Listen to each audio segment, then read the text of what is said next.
नमस्कार, स्वागत है आप सभी का। आप देख रहे हैं एनएमएफ न्यूज। आपके साथ मैं हूं नम्रता चौधरी। मेरे साथ जुड़े हैं मेरे वरिष्ठ सहयोगी पंकज प्रसून। चर्चा करेंगे चीन के विदेश मंत्रालय के प्रवक्ता की तरफ से जो स्टेटमेंट अरुणाचल प्रदेश को लेकर दिया गया है।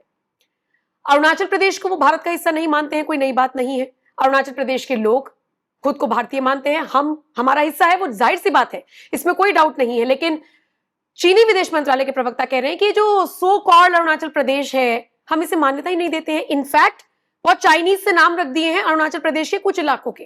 Action hinders bilateral stability. What is China's response? Thank you. This region is Chinese territory. China has never recognized the so-called Arunachal Pradesh, illegally established by India. The Chinese government's standardization of place names in South Tibet is entirely within China's sovereignty.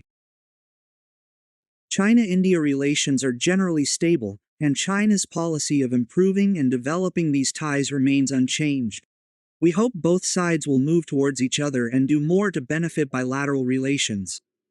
फिर से एक बार बहस शुरू हो गई है, क्योंकि एक तो पूरे देश में इस वक्त पहले ही युद्ध जैसे हालात, क्या युद्ध ही छिड़ा हुआ है, तो ये महंगा हो जाएगा, तो तेल में अभी और स्ट्रेट ऑफ हॉर्मुज को घेर लिया जाएगा। ये सारी चीजें चर्चा का विषय है। और चाइना एक बार फिर से अपनी जमीन के लिए ही ये कह लीजिए कि दूसरे की जमीन भी अपनी लेनी है, और अपनी को तो वो अपनी खैर मानता ही है।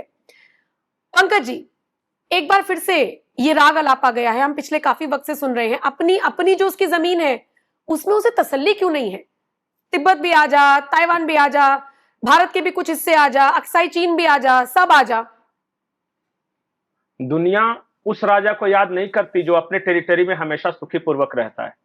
दुनिया उस सिकंदर को महान बताती है कि जो आगे जाके कब्जा करके दुनिया पे फतह हासिल करे। हमेशा नेपोलियन बोनापार्ट ग्रेट रहेगा, अलेक्जेंडर द ग्रेट रहेगा। आप देश में भी अगर बात करेंगे तो अशोका का नाम इसलिए है कि उसका राज्य फैला हुआ था। आप उसी का जवाब है कि अपने में संतोष क्यों नहीं करता। अपने में संतोष करने वाले को इतिहास हमेशा से कायर कहता है। चाइना जो काम है वो करना है, वो करेगा। हमें सोचना है कि हम क्या करें। वो कहता है चाइना की जंगनान प्रांत का हिस्सा है अरुणाचल प्रदेश। आप सीधे कह दिए कि जंगनान प्रांत ही चाइना का नहीं है, क्योंकि वो तिब्बत का हिस्सा है और तिब्बत हमेशा से अलग देश रहा है।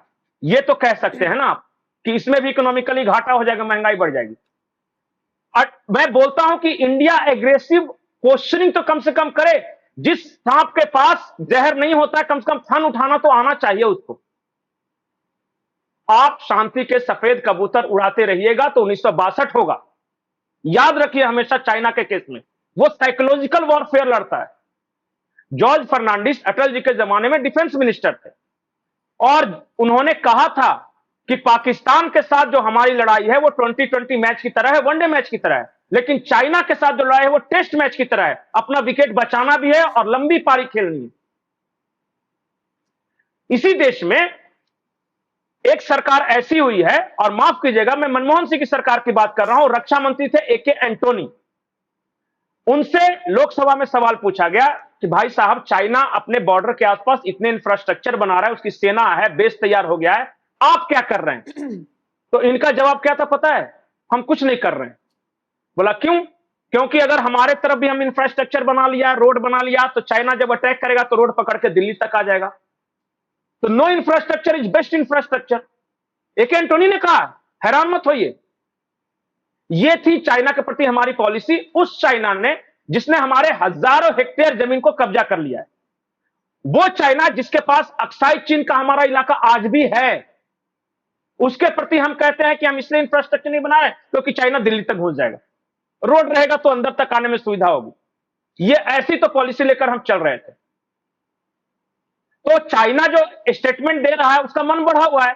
राहुल गांधी जो बात कहते हैं वो इसलिए कहते हैं कि अब इंडिया एग्रेसिव है। जैसे डोकलाम की तरफ बढ़ना शुरू कर दिया तो इंडिया जाके सेना लगा दिया कि आओ, हम बोलेंगे कुछ नहीं लेकिन बढ़ने भी नहीं देंगे। तो राहुल गांधी को दर्द शुरू। गलवान में वो जो लेक है उसके बाहर आ रहा था, इंडिया के बिहार रेजिमेंट के सैनिकों ने आके मार के तुमको ढा देंगे, पुल से उठा उठा के मारना शुरू कर दिया। तब राहुल गांधी को दर्द हुआ। राहुल गांधी को तब दर्द नहीं हुआ था जब आगे बढ़ रहे थे वो। 6,000 हेक्टेयर जमीन के बारे में राहुल गांधी कुछ नहीं बोलेंगे। और मैं शर्मिंदगी भरा बयान बताऊं, सबसे बड़ा शर्मिंदगी भरा बयान, जब चाइना हमारे इंडिया के जमीन पे कब्जा कर लिया और जब नेहरू जी थे उनसे पूछा गया, यही अटल बिहारी वाजपेयी ने पूछा था कि चाइना अक्साई चीन ले लिया, आप क्यों नहीं बोलते कि अक्साई चीन भारत का अभिन्न अंग है? तो क्या बोला था नेहरू ने पता है? कि अरे उसके लिए क्या लड़ना, वहां तो घास का एक तिनका तक नहीं होता। मतलब कि हमारे देश का वो भाग जहां फसल नहीं उपजती वो सब चाइना को दे देंगे। ये तो पॉलिसी थी। जो जमीन दिया वो क्यों नहीं बोल रहा है? वो गलवान के बारे में बोलेगा, वो डोकलाम के बारे में, क्योंकि हमने रोका है। आज राहुल गांधी का दर्द यह है कि हमने बड़ी तेजी से उस इलाके में इंफ्रास्ट्रक्चर निर्माण शुरू कर दिया है। आज चाइना की मजाल नहीं है। हमने H-400 लगाया है वहां, एयर डिफेंस सिस्टम। हमने वहां दुनिया का सबसे बड़ा विमान उतारा है सबसे ऊंचाई पर, लद्दाख में। इसलिए दिक्कत है। आज आप चाइना के बारे में सारा ढुलमुल करना शुरू कीजिए, राहुल गांधी खुश हो जाएगा। जब डोकलाम विवाद हुआ तो राहुल गांधी कहां था? जब डोकलाम भारत के साथ चला तो विवाद तो पता है कहां था? वो नई दिल्ली के चाइनीज एम्बेसी में। जब गलवान चल रहा था तो कहां था पता है? काठमांडू में चाइना के राजदूत के पास वो पार्टी वाली सीन। जब जब चाइना के साथ विवाद हुआ तो राहुल गांधी उनसे क्यों मिलने गए? और वो भी गुपचुप तरीके से। मिलना था तो मिल लेते, बोल देते कि हम धमकाने गए थे। झूठ क्यों बोला कि हम नहीं गए थे मिलने? बाद में चाइनीज एम्बेसी ने तस्वीर जारी की। बस कुछ भी राहुल गांधी ने बोल दिया और हमारे यहां वो ब्रह्म वाक्य हो जाता है, चाहे वो कितना भी इडियोटिक काम करता रहे। और अपने देश की सरकार कुछ भी कर रही हो, चाहे तेजी से इंफ्रास्ट्रक्चर का निर्माण कर रही हो, चाहे अपने लड़ाकू विमान वहां तैनात कर रही हो, चाहे वो राफेल वहां तैनात कर रही हो, सबसे बड़ा विमान वहां उतार दे, तो बहुत खराब काम कर रहा है। अब कंप्रोमाइज हो गए। राहुल गांधी तो कहता है कि नरेंद्र मोदी अमेरिका से कंप्रोमाइज है। क्या राहुल गांधी के सारे बोलने पे सचमुच ऐसी बात है क्या? चाइना के खिलाफ बेस्ट पॉलिसी आज तक है प्रेजेंट गवर्नमेंट की है, और इसलिए चाइना बौखलाया हुआ है। आज चाइना में हिम्मत नहीं है कि हमारी एक इंच जमीन पर भी कब्जा कर लिया, और पहले कब्जा कर चुका है। तो आप इतिहास को देख नहीं रहे, बस राहुल गांधी ने कह दिया वाह वाह वाह वाह वाह वाह। राहुल गांधी इस देश के आधे से ज्यादा लोगों के लिए भगवान है। 1,200 साल 200 साल तक गुलाम रहे तो क्या करेंगे? परिवार की गुलामी नहीं करेंगे तो और क्या करेंगे? इंडिपेंडेंट सोच कैसे विकसित होगी? क्योंकि चाइना को हम रोक रहे हैं, इसलिए वो इस तरह के बयान दे रहे हैं। और रही बात चाइनीज विदेश मंत्री या पाकिस्तान का कोई क्या कहता है, उससे फर्क नहीं पड़ता है। कभी अरुणाचल प्रदेश को कब्जाने आना, तब दिखा देंगे। आपका इस खबर पर क्या कहना है? कमेंट करके अपनी राय जरूर दें। अपडेट्स के लिए NMF न्यूज देखते रहिए।